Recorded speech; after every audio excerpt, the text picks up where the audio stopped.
Assalamualaikum warahmatullahi wabarakatuh. Untuk pertamanya, video ini dibuat bagi melengkapkan tugasan individu bagi kursus USI 31003 Dirasah Al-Aqidah An-Nasiyah dan pensyarahnya ialah Prof. Madya Dr. Said Hazrul Latfi bin Said Omar. Saya selaku pembentang dalam video ini iaitu Muhammad Adli Zubair bin Misrul, nombor matrik 060853 akan membentangkan mengenai video syarahan kuliah yang disediakan oleh pensyarah kami di dalam Klik Uniza yang bertajuk Sambungan Dakwah ke-8. Di sini saya sediakan juga link video syarahan kuliah tersebut. Dalam video ini, ianya membincangkan atau menerangkan mengenai makna-makna perkataan ataupun ayat mutasyabihat yang mana ianya tidak mudah untuk difahami dan juga memiliki kekeliruan terhadap makna perkataan tersebut. Dan di sini antara yang menjadi perbahasan ialah perkataan istiwa dan juga yanzilu. Pada awalnya, video tersebut ianya membincangkan makna istiwa dalam surah Taha ayat ke-5. A'udzubillahi minasyaitonirrajim. Bismillahirrahmanirrahim. Ar-Rahmanu 'alal arsy istawa. Maksudnya iaitu Allah Ar-Rahman yang beristiwa di atas arasy. Jika kita fahami, istiwa ini maksudnya ialah duduk. Maka jika kita memahami ayat tersebut, ianya bermaksud Allah duduk di atas arasy. Maka dengan itu, ianya seperti bersifat dengan sifat manusia kerana duduk itu adalah perbuatan makhluk. Maka jika kita mengatakan Allah duduk di atas arasy, ianya menunjukkan bahawa Allah ini adalah seperti makhluk. Sedangkan Allah itu adalah Tuhan, maka sifat-sifatnya sudah tentulah berbeza dengan sifat ciptaannya. Maka di sini ulama mentakwilkan perkataan tersebut dengan menyatakan terlebih dahulu bahawa perkataan tersebut memiliki pelbagai makna mengikut kesesuaiannya, dan namun ianya tidak boleh disandarkan kepada Allah Subhanahu Wa Taala seperti yang saya katakan tadi kerana ianya menyerupai perbuatan makhluk. Dan dengan itu para ulama juga menerangkan lagi bahawa kecuali jika lafaz itu iaitu lafaz nuzul itu dan maknanya sesuai dipadankan kepada Allah serta tidak mengurangi sifat-sifatnya. Contohnya seperti perkataan istiwa dengan makna al-qasdu, istaula dan juga al-qahru. Di sini ingin memahamilah bahawa istiwa itu dengan makna istiwa itu bukanlah bermaksud dengan duduk, tapi ia membawa makna dengan al-qasdu ataupun istaula dan juga al-qahru. Seterusnya, video tersebut dia membincangkan lagi tentang perkataan mutasyabihat iaitu perkataan yanzilu dalam sabda Rasulullah sallallahu alaihi wasallam yang berbunyi yanzilullahu ilas sama'id dunya. Maksudnya Allah turun ke langit dunia. Di sini terdapat dua pentakwilan pada perkataan tersebut, iaitu yang pertama, perkataan yanzilu ini hanyalah merupakan satu majaz atau simbolik sahaja.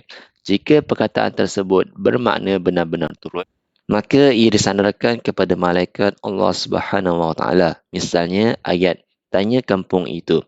Ia tidak bermaksud kita bertanya kepada kampung itu, tetapi kepada penduduk yang ada di kampung itu. Ataupun kita boleh faham dengan makna lain seperti raja membina bangunan itu. Tapi pada asalnya bukan raja yang bina bangunan itu, tetapi ahli kontraktor binaan yang bina masjid itu. Ataupun kita boleh dapat contoh yang lain seperti tanya kelas itu. Kita bukannya tanya kelas itu, sebab kelas tu bukan benda, bukannya makhluk yang boleh bercakap.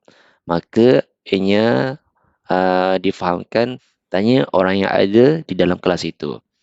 Adapun makna yang kedua bagi lafaz nuzul ini ialah ianya digunakan untuk berlembut, at-talatuf, dan juga merendah diri atau madu' untuk dihadapkan kepada makhluk atau dalam penggunaan makhluk. Maknanya di sini nuzul ini disandarkan kepada Allah dengan makna berlembut dan merendah diri kepada makhluk-makhluknya lah. Seterusnya, ada pun terdapat dua makna nuzul yang lain, iaitu turun dari satu tempat ke satu tempat yang lain dan turun daripada kedudukan sebenar untuk menunjukkan tinggi kesempurnaannya serta sempurna kekayaannya. Okey, makna yang pertama itu iaitu turun dari satu tempat ke satu tempat yang lain.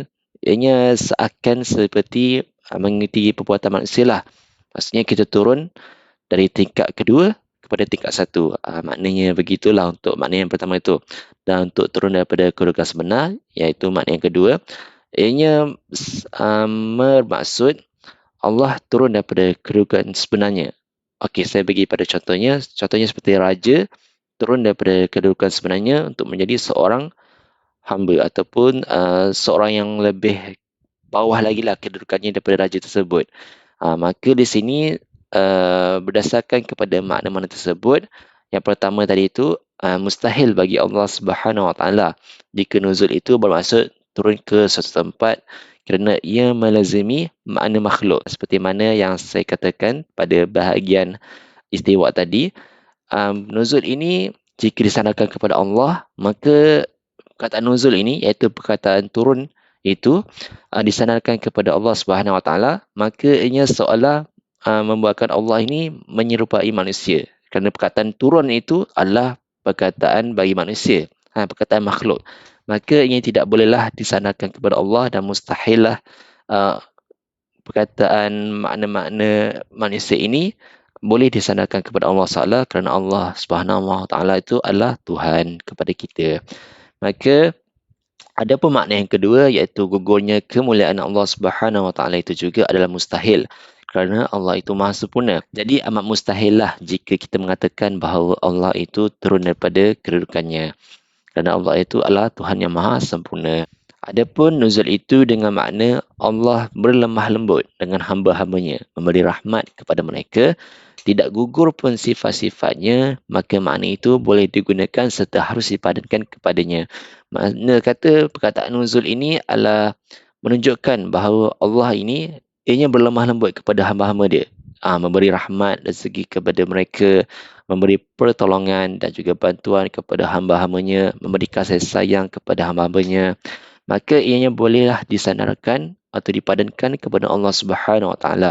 Meskipun Allah Subhanahu Wa Taala Maha Tinggi, dia tetap menyayangi hamba-hambanya dan menghulurkan bantuan atau pertolongan kepada mereka. Jadi secara kesimpulannya, An-Nuzul itu bermakna Allah menyahut doa hamba-hambanya hingga doa mereka dapat dimakbulkan olehnya untuk memberi semangat kepada hati hamba-hambanya agar rasa suka untuk berdoa, rukuk dan sujud kepadanya.